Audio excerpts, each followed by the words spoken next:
Welcome to Back into the Future with Mark and Carol. Well, hello everyone. Welcome back into the future. It's the modern era. It's today, September of 2022. You don't know what day it is, do you? It's the 16th. There you go.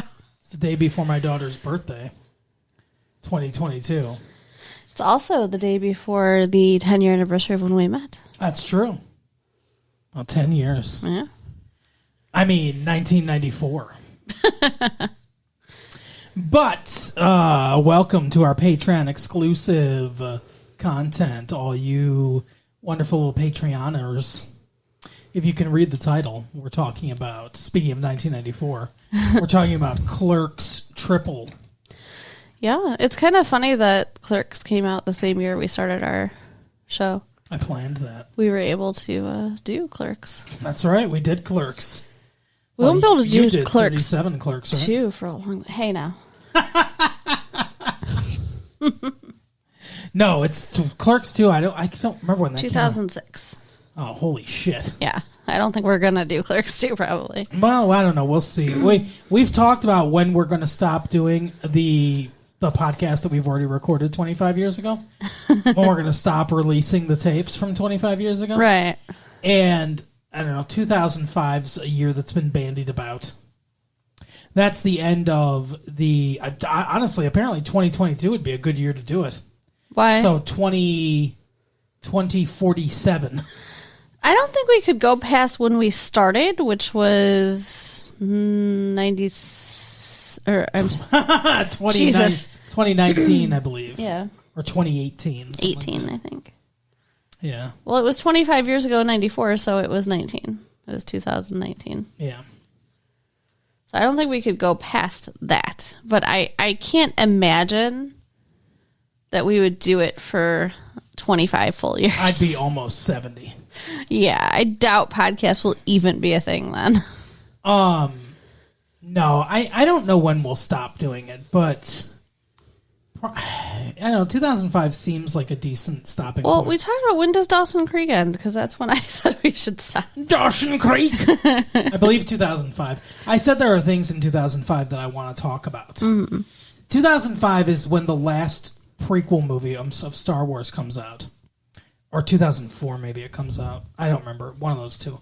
But that would be an okay time to stop, to... Yeah. I don't know. We'll see. Cinema, there's no, timeline of, this is when cinema changed.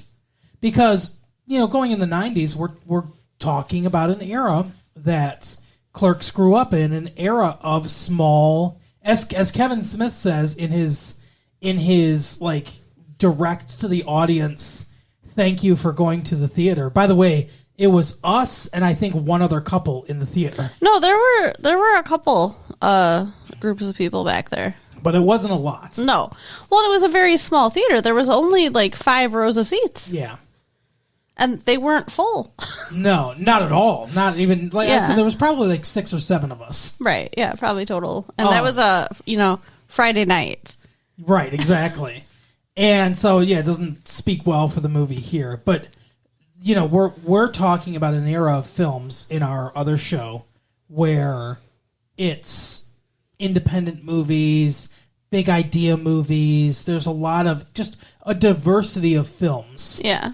That can be made and released in a theater. And now, for better or worse, we get the same kind of movie released in the theater all the time.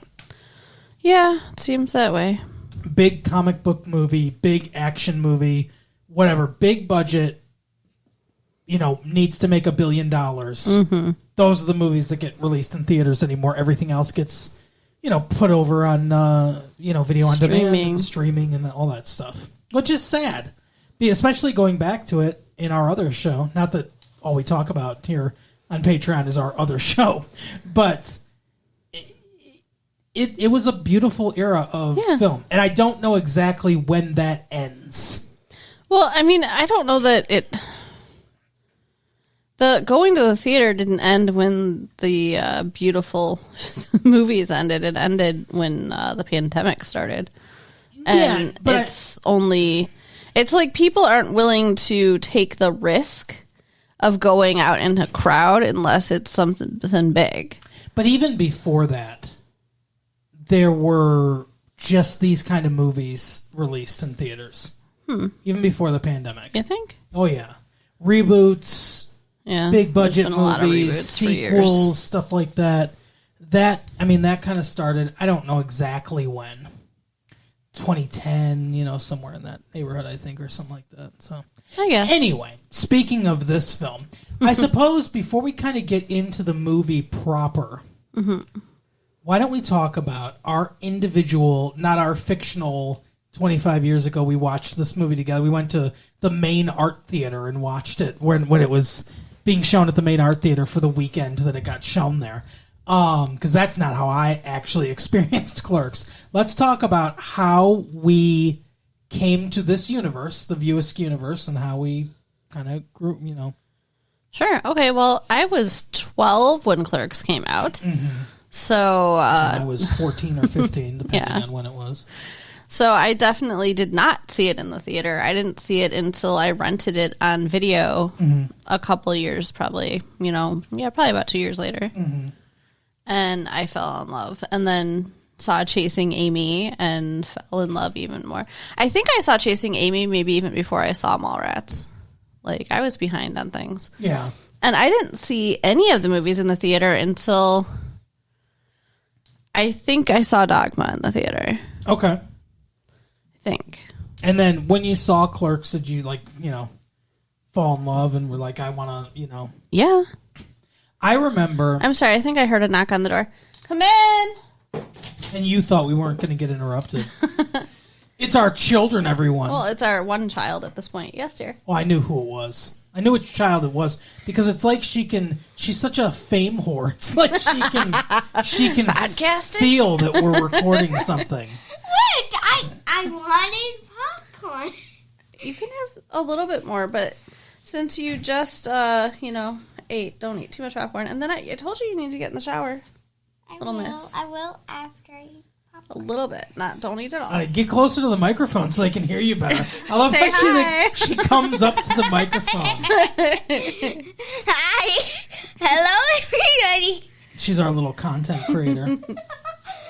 All right, go have some popcorn Bella's and then corner. take a shower. Anyway, so I remember a friend of mine, I believe it was Tracy. I won't say the last name. But I believe Tracy is the one that showed me this movie for the first time. I remember going over to her house. We were friends, just hanging out and stuff. No romance or anything. And she was like, hey, we should watch this movie. I've seen it. It's called Clerks. She put it in. We watched it. And I don't know the age range of our viewership necessarily. I don't know how many younger kids are out there, how many people our age. But for anyone that's a little bit younger than we are, it's difficult to explain what made it so different than any other movie I'd ever seen. The dialogue, the kind of the back and forth, the dirtiness of some of the stuff, it was all very bold. Like, this dialogue was dialogue we just never heard before. Right. It was the same kind of thing with Pulp Fiction, which came out in the same year. Obviously, Tarantino and Smith are different kinds of directors, but dialogue-wise, pop culture-wise, snappiness-wise, I watched this movie and I was like, holy shit. Like, it was just, everything they said sounded so smart, and it was all so quick and funny, and you were like, I want to talk like these people. And so I watched it and I was like, oh my God, this is great. And I was in, maybe a month or two later, I was in a video store and I saw Mallrats from the same director. It's like the director of Clerks or whatever. And I was like, oh, I want to watch that. So I watched it, and that became my favorite of those movies. So much so that in 1999, I was on the hunt for a DVD player because they were fashionable and popular. but I did not want to pay more than $100. I was looking for one for $100 or less, and I finally found one. And the first DVD I got was Mallrats. Oh, nice. With the behind the scenes and all the gag reel and all the Easter eggs and stuff like that. I miss that. I know those were so cool. And then after that, like I'm pretty sure I saw Chasing Amy in the theater. I might have seen it that might have been another one I saw on tape, and then I saw Dogma in the theater. It was one of the two, but from Dogma on, I saw them all in the theater. And I was a big fan of the stuff that he was doing, and when Jay and Silent Bob Strike Back came out, which was kind of like the pinnacle of his era, I suppose. It was such a reward. I know I've said this before, but it was such a reward for being a fan. It's the most I've ever felt like that in a movie. Because jokes that they would do on there were jokes from the audio commentary from Mallrats or Clerks. Like I had all those on DVD at one point and listened to all those audio commentaries multiple times. Saw the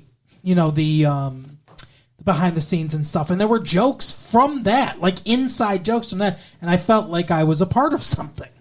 And I got kind of that feeling watching this movie. At one point, they're having a fight, Dante and Randall, and they go in behind the freezer, and Dante says, "It's cold back here, like Hoth," which is a callback to Clerks the Animated Series. Because in the second episode of Clerks the Animated Series, they get trapped in the cooler in the back. Uh-huh. And he says that. He's like, "Oh, it's like Hoth in here." And they say, like, "Hey, remember when this happened?" It's the second episode. The second episode, they did a flashback episode. And all their flashbacks were to the previous episode. Because that's the only thing that had happened up until that point. Yeah, it's a very funny concept. But... so it's like, I saw that and I was like, oh my God, that's great that he included that. But yeah, that's, when he's at his best, I think that's kind of the feeling that he gives you. Yeah. And in later years, with the Jay and Silent Bob reboot, which I did not like, unfortunately, and I thought was kind of soulless. It wasn't great. And the Yoga Hosers and Tusk. Tusk is okay. Yoga Hosers I didn't like that much. Did you just say Tusk is okay? Tusk is okay. There's some okay things about it. Because you wouldn't like it because it's gross. I didn't see Tusk or Yoga Hosers based on your feedback from having seen them for massive late fee when you watched them and talked about them with Mike. Yoga Hosers is awful. And... yeah, I mean, like, when you're saying it's okay, it's like, based on what I remember you talking about, it did not seem okay. But, so, anyway, I don't think you'd like it because of the grossness of it. But, lately, he's kind of lost it. Now, I think this movie, I don't know where I would rank it necessarily of all of his movies, but this movie, I think this is what works about Kevin Smith. I think I know where I would rank this movie, and I would rank it as number 4. Okay, what would your top 4 be then? Chasing Amy is number 1. Mm-hmm. Chasing Amy is probably objectively his best movie. Clerks is number 2. Okay. Mallrats is number 3. Wow. And then Clerks 3. Interesting. It's definitely better than Clerks 2. Oh, yeah. Clerks 2 was not very good. No. It was funny. Yeah. But like I told you earlier, I ended up seeing it in the theater with my friend Scott Randall, because he is also a big Kevin Smith fan. All right, let's name drop everyone's full names. Go ahead. Oh, like anybody, find him. Like any of our friends listen anyway. Yeah. Anyways, he invited a bunch of people, including my mother, and I saw a donkey show in a movie theater with my mother. Right. So that was not great. Yeah, there's some things that work about Clerks too. but then there's some things that just go way overboard, and that's the thing. I think Kevin Smith is hurt as a filmmaker, or hurts himself as a filmmaker, when he's trying too hard to be too funny. Yeah. And in Clerks 2, it's like that. In Yoga Hosers, it's kind of like that. In Jay and Silent Bob Reboot, it's kind of like that. In this one, he went back to basics and just told a story. And the humor comes from that. Instead of trying to, like, how many jokes can we ram into this? How many dick and fart jokes can we put into this?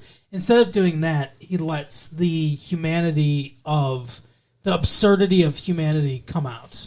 And I think that works well. And this movie's not nearly as funny as you might think it would be. No, I mean, and I really enjoyed it, and I think it was a very good movie. Mm-hmm. But it was a little, like, jarring because we went to see it as a date night, and I was looking forward to laughing, and instead there were tears. Oh, yeah, it's a heavy film. And I was like, that was not the vibe that I was looking for tonight. But it was very, I mean, it touched me. It didn't touch me the way I thought it would, but it definitely touched me. So, it didn't give you the good touch. So obviously, if you haven't seen it, I would suggest being one of the dozens of people that go to see this movie in the theater, as opposed to waiting for on demand. I would recommend it. Now, if you're anywhere like near us, then your chance is running out because it's only showing for 4 days. Yeah, till Sunday. Yeah. But I'm sure it's other places. Yeah. And it'll be on video on demand probably soon. Oh, I'm sure. In the next couple weeks, it'll be on video on demand. But I would watch it before you listen to us because there's going to be spoilers throughout. Oh, yeah, for sure. But to kind of set the stage, obviously, I think most people who are familiar with Kevin Smith know that he had a heart attack, that he had that Widowmaker heart attack where it's like very high chances of death. He did survive, changed his diet and all that stuff, which is why good. He's so thin now. Yeah, and good on him, for doing all that stuff and caring about his health and wanting to be there for his children and his wife and everything. So the plot of this movie is that Randall has a heart attack and decides that he has wasted his life doing nothing, which this character did. Yeah. Waste his life and do nothing, essentially, and that he should make a movie about his life. And his life being wasted and doing nothing. Right. I mean... Very meta. Yeah. And, Dante, being the good friend that he is, tries to help make his passion a reality. Yeah, well, the doctor tells him, the best thing that he can do for the next few months is whatever's going to lift his friend's spirits. So This gives him the easy answer as to what that's going to be. Yeah. The doctor mentions... Played by Amy Sedaris, who is brilliantly funny. Anybody that's familiar with Strangers with Candy knows how funny she is. But the doctor mentions that middle-aged men tend to have depression after heart attacks. So I wonder if that's also something Kevin Smith dealt with. I would assume yes. It seems this movie feels very biographical, and it also feels like a goodbye. The personal nature of this movie, I think, is what makes it so good. Yes. There are, like I said, like I told you, I haven't told you guys yet, but like I told you after we saw this movie, there are some technical things that I could nitpick about the movie. Some of the actors being, not great actors because of, they're not really professional actors. Some of them were just hired by Kevin Smith because they were Kevin Smith's buddies or people that lived in the area when he made the first movie, and they all kind of come back. And, some of them are doing their best, but they're not great, necessarily. What? I'm just wondering, I don't want you to necessarily call it out, but, maybe tell me later who you think sucks, because... Okay, the guy that plays, what's his name? The one from Clerks 2. Eli. Is it Elijah or Eli? I think it's Eli. The Jesus one. The one who does the donkey show in Clerks 2? I didn't even recognize him. It took me halfway through the movie to realize who it was. He's not that great of an actor. There's some scenes that he has where he's supposed to be really emotional and stuff, and it's like I just can see your acting. Well, I kind of got the feeling though that he's the comic relief, and so like it wasn't supposed to be. I guess, but it's like, and then there's a couple of them from before, like I don't know all their names. So I'm not going to call all of them out, but there's a couple cameos from none of the regular people, like the guy that does Dante, the guy Brian O'Halloran and Jeff Anderson who does Randall. They're good. Yes. I mean, they're not fucking Jack Nicholson, but they're more than good enough. But there's a couple of them, the older ones, that it's like, yeah. I mean, like I understand you're not a professional, and I'm not judging them that harshly because they're not professional actors. But there's a couple of them, and anyway. So, and Kevin Smith's mom makes a cameo. I don't know if you noticed that. Was she the old lady who does the swearing, or she's the old lady that was like, who writes this stuff? Whoever's this person's mother is should be ashamed of herself. That's his mom. Oh, okay. And she was in the original movie as well, playing the same character. And she's delightful. But I don't know if you noticed at the beginning, when Randall has his heart attack, he's wearing a Chuli's gum shirt. Mm-hmm. Did you notice that shirt? Yeah. The shirt says, "Suck me off and make me gum." Okay, I did not read all that. I just noticed the Chuli's. And it says Chuli's lollipop. Because it's like a blow pop. It's a lollipop with Chuli's gum in the middle. So it says, "Suck me off and make me gum." And I want that shirt because that is one of the fucking funniest things I've ever seen. I bet you they'll make that shirt available. I'm sure they will. And I liked, there was a couple meta gags when he's cutting open the newspapers and he puts it in the little newspaper stand. It says newspapers, and then in parentheses underneath it says, "Remember those?" That's great. Which I thought was hilarious. It's kind of like a joke that the Clerks would do, right, but also like a joke for the audience. Right. Because it's like, why are we doing this in this montage, and everything. But yeah, there's a lot of sight gags like that in the background that work really well. Yeah. But so at the end of the movie, I'm just going to skip to the end real quick. At the end of the movie, part of what makes it so sad is that Dante dies, which is why it feels like a goodbye. Dante has a heart attack and then dies. And we were talking about this, and I feel like part of the reason he did, I think he wants to close the book on this universe completely, which is fine because it's been a long time. Yeah. And I think part of the reason why he did this is because Dante's based on him. Because he was the clerk at this place when he made this movie. And Randall's kind of based on a friend of his, but like he sort of wrote that part with all the good jokes because he was going to play that part. But then he realized that trying to do all these lines, trying to be this involved in acting in the movie, and then directing the movie and fucking editing it and all this stuff, like all the stuff that he had to do and writing and rewriting it, would be way too hard. And he's not a trained actor, so he just decided to do the Silent Bob part because it was easy. Which I think is such a better fit anyway. Oh, for sure.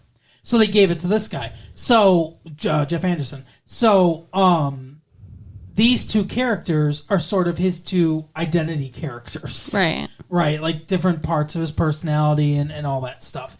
And one of them has a heart attack and lives, and one of them has a heart attack and dies. The two outcomes that he could have had in his life. So I think that's kind of part of why he does it too. It's brilliantly foreshadowed too, and I don't use that term lightly because I didn't really see it coming. Yeah. It ticked something in my head like it's supposed to when she says it. And then when it comes up later, I'm like, of course. But the doctor says to Dante, "Hey, if you've been eating the same diet that he's been eating, and you guys are the same age, you should get your heart checked too." And he doesn't. and he dies of a heart attack. But because 80% chance, he's It's so God. That had to be so horrifying for Kevin Smith in real life. Absolutely, 80% chance of death. This fucking dude, Kevin Smith, said he drank a gallon of milk every day. Holy shit!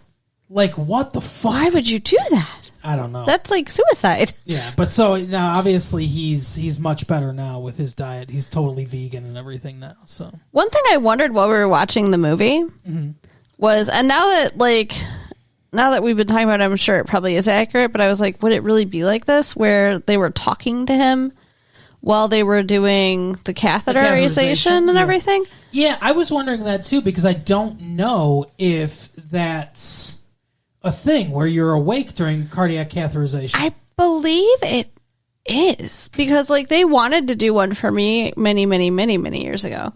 And I said, hell no. And I think that was also part of it, was thinking about being awake during something like that. Yeah, so that's scary too. But yeah, that is probably accurate, like you said, because he probably was having a conversation high as a kite, talking about that. He was on fentanyl, apparently. Well, and he was probably under, that one drug that they give you that makes you not remember stuff, that Twilight-y drug. Yeah. They do that for like colonoscopies and stuff like that. Well, they also were trying to do it for me when I had a tumor removed. Right.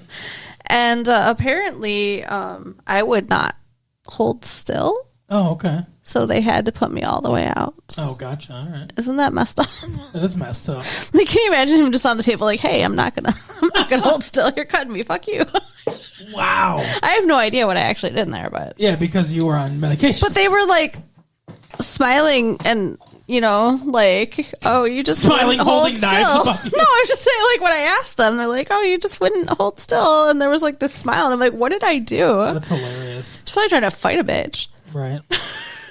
But so I kind of feel like that's part of the reason he did it, and I feel like it's a like you said, a goodbye. I think those are the reasons. But it's very foreshadowed throughout the whole movie, really. Even like when he's talking about the Empire Strikes Back line, they do that again, and he says like it's a series of down endings, and he does all that stuff, and it made me think about this movie.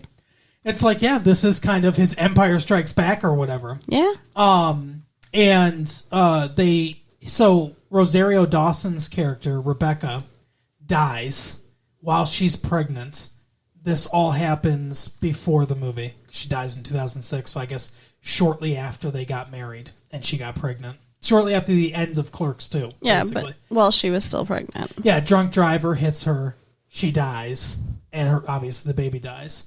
And it's been 15 years, and he feels like his life is over, which I can understand. He feels like, he says he feels like he died then. Right. It's so, like, it just upsets me that his life is so sad. And, like, I know that it's like, oh, this is, Kevin Smith based this on himself, but his life's not sad. No. He's a millionaire, and he's got a family and all that stuff. Yeah, so. His wife lived, and he's got a daughter who's in this briefly, but is a very talented actress. I think he's just like, this is what would happen to Dante or whatever, I guess. The world fucking unloads on Dante constantly. It's just so awful. Like, he is miserable. He finds happiness just long enough to make him more miserable because he loses it. It's just bullshit. I know, it does kind of suck. Like, if he wasn't such a charming character, but he is, it's like you really care about Dante. Yeah, and it takes the happy ending of Clerks 2, it really destroys it. Yeah, yeah.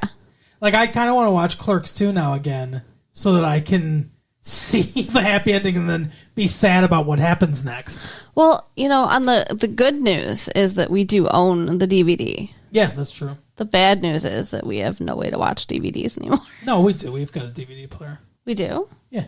Oh, yeah, Stefan does. Stefan's DVD player, Blu-ray player is a DVD player, too. Okay. But, so, what was I going to say? Sorry. So, like, oh, that's okay. So, yeah, so she dies and everything, and she's in the movie. And I thought, when I saw, because we see that she dies right away at the beginning of the film, but she's in the credits. And I'm like, why did they kill this character if she's going to come back, assumably in flashbacks or like whatever? And he talks to her, talks to her ghost or whatever. She appears. It's like, hallucinations or just imaginations or whatever. I mean, not hallucinations. He's not crazy. It's clearly he knows it's not real. It's just like imagination kind of stuff. He talks to her and everything, and it's clear once we find out he dies, it's like that's why. So that he has something to go to. Yeah. And she constantly is talking about, hey, live your life. Turn the page. While you're alive, you can do stuff. And it's like, he doesn't, though. Yeah. No, he is very set in wanting to wallow in his grief and misery. It seems true to his character, though. Yeah. Character established throughout the 3 movies. And so, he dies and he ends up being with her or whatever. It's very sad when he dies because he's had his heart attack. He's in the hospital.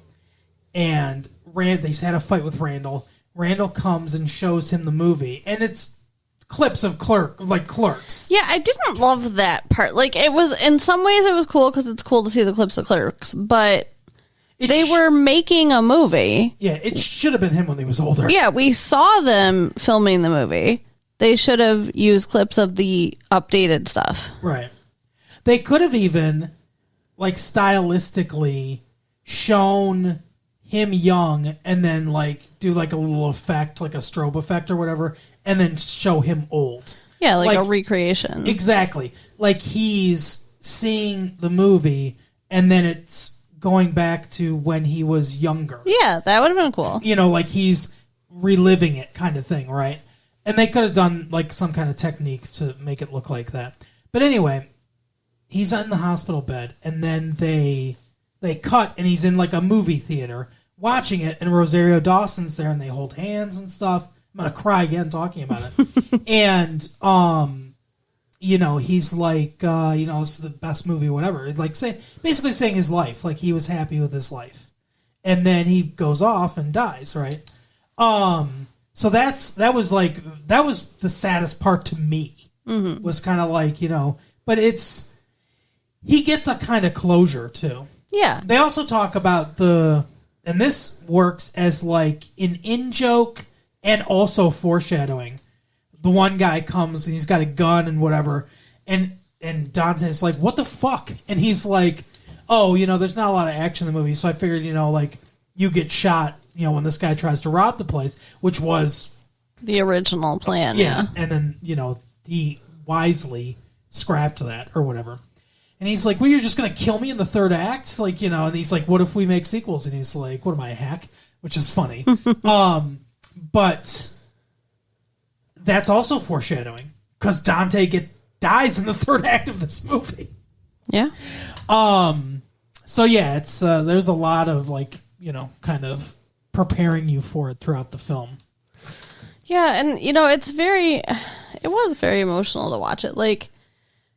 There was a lot of emotional things throughout the movie that didn't hit me the way that I thought they should have, maybe. I don't know, there was a couple times where I was feeling sad for him or whatever about the loss or it just whatever.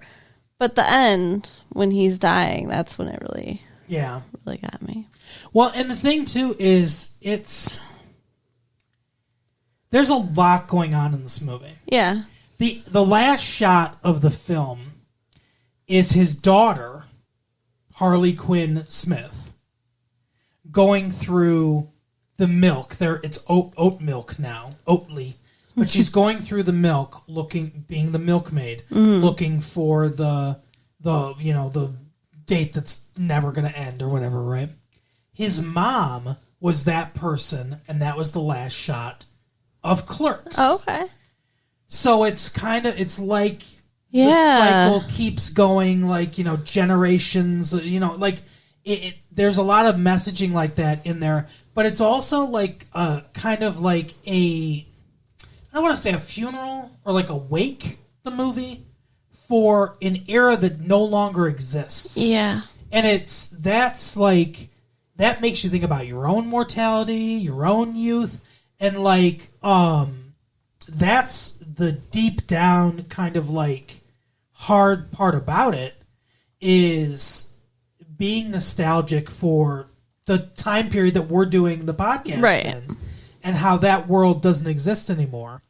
And it's a loss, just like, Dante's death as a character is a loss. So there's, if art is, and like I said, I could sit here and nitpick some cinematography choices, or I could nitpick some editing choices, or, some of the, structurally, the movie's fine. But, I could nitpick some of those things. But at the end of the day, art is supposed to touch you on an emotional level. And this movie definitely, I think, succeeds at that. And that, I think, is, the biggest praise that you can give a film. Yeah. So I was very impressed, especially considering where he's gone. He does a lot of directing of television now, which I think's perfectly suited for him. He's done Supergirl and stuff like that. It's quick, everything quick. Let's get it done. Let's stay under budget kind of stuff. And he's great at that. Mm-hmm. But artistically, in the writing and some of the directing of, as we talked about, his newer movies, I think he's gone.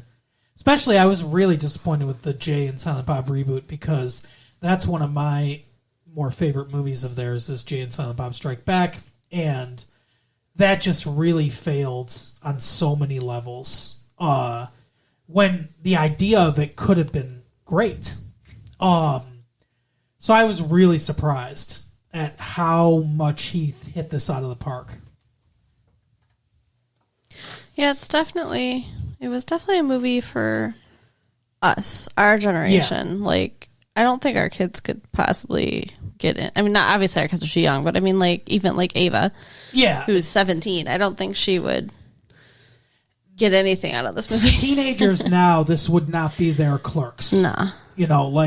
This is for sure for the people in our age group that discovered it on video and kind of grew up with him as one of their directors. Yep.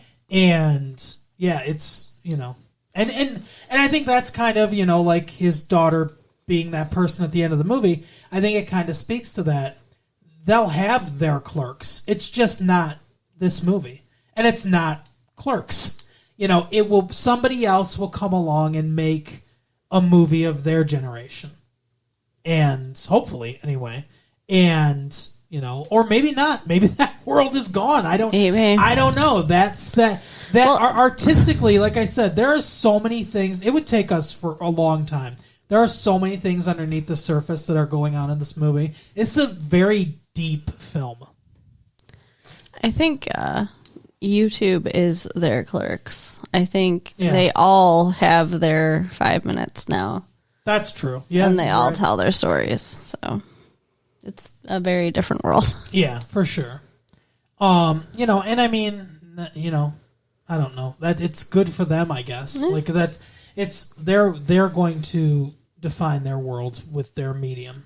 Like you said, I think YouTube's I think that's a good call. It probably is theirs. But I mean, do you have any other thoughts about this? No, I think I've said everything I wanted to say. I know you wanted to ask me a question when we were in the car, and then you were like, "Oh, I'll wait till we record." Shoot. And you were like, "Problem is, I won't remember it." Yeah. And you don't remember it. I do not. You started off by saying, "Didn't you think?" or "Don't you think?" or "What did you think?" I don't know. I mean, we just spent half an hour talking about what we think, so we probably covered whatever it was, but I don't remember. But yeah, they brought back everybody they could, for sure. Everybody came back. Veronica was back, and she had sex with Dante in her car. Yeah, that was funny. Yeah. Like I said, I thoroughly enjoyed it. Oh, no. I did want to say one thing. Yes. In the beginning of the movie, mm-hmm. the Elijah, whatever the fuck his name is. Yeah. He fucking tries to smite, what's his face? Randall. Yeah. And then Randall drops of a heart attack. Mm-hmm. And yet he still turns his back on God because he didn't save him, but he saved him anyway. But yeah, that was weird. It was not... That was the one part that's like, they want him to become a Satanist or whatever for the joke. Funny. And the different weird things that he's doing in the background are funny. Yeah. But, like you said, that didn't make a lot of logical sense. He prays to God, in almost jokingly, to smite Randall. Yeah. He drops of a heart attack immediately after that. They're in the hospital, and he says, God save him. Gives God no time to save him. And then it's like, well, fuck you then. And says, Satan save him, I'll pledge my soul to you. Almost like he's going insane. He's pulling his pants down in the fucking waiting room. Like, almost like he's going crazy. It was really weird. It was very weird. Does he think he's having another donkey show? Like, what? Yeah. Why? Why is this happening? And then Randall does get saved, and so then he attributes it to Satan. Why couldn't it have been God? He could have given God some time. Right. And then Randall would have been okay, and then he could have just been fine. He should have written it in a slightly different way, I think. I mean, it was funny or whatever. It just, I don't know. It kind of rubbed me wrong. I didn't love it. Yeah. Just like I didn't love the donkey show. Pretty much everything with that character I just don't like. Yeah, he's a weird character. And I don't necessarily think he needed to come back, but I guess he's the new Dante. Yeah, I don't like that. They kind of wanted, like, it seemed like they wanted to, like, 'cause they had him as being kind of like a Jay and Silent Bob, like he had his own Silent Bob. Yeah. And it's like, it seemed like they wanted to pass it off to the next generation, I guess. But, don't make movies with them as the next generation. No. It doesn't really work, No. But, like I said, I mean, no offense to that guy. I'm sure he's a lovely person. But, I like, the stuff with his character, I wasn't, and I didn't think he was a great actor. Especially that part in the hospital where he's, like, freaking out. It's kind of like, what is going on? And it did not seem real in any way. No, for sure. It seemed a lot like he was acting. Yeah. But, whatever. But, that is our thoughts on Clerks 3D. They should have made it in 3D. Oh, yeah, that would have been fun. Clerks I think that would have 3D. been too expensive. But Yeah, exactly. But so thank you for listening. All right, we will see you next time. Patreon listeners, bye. Bye.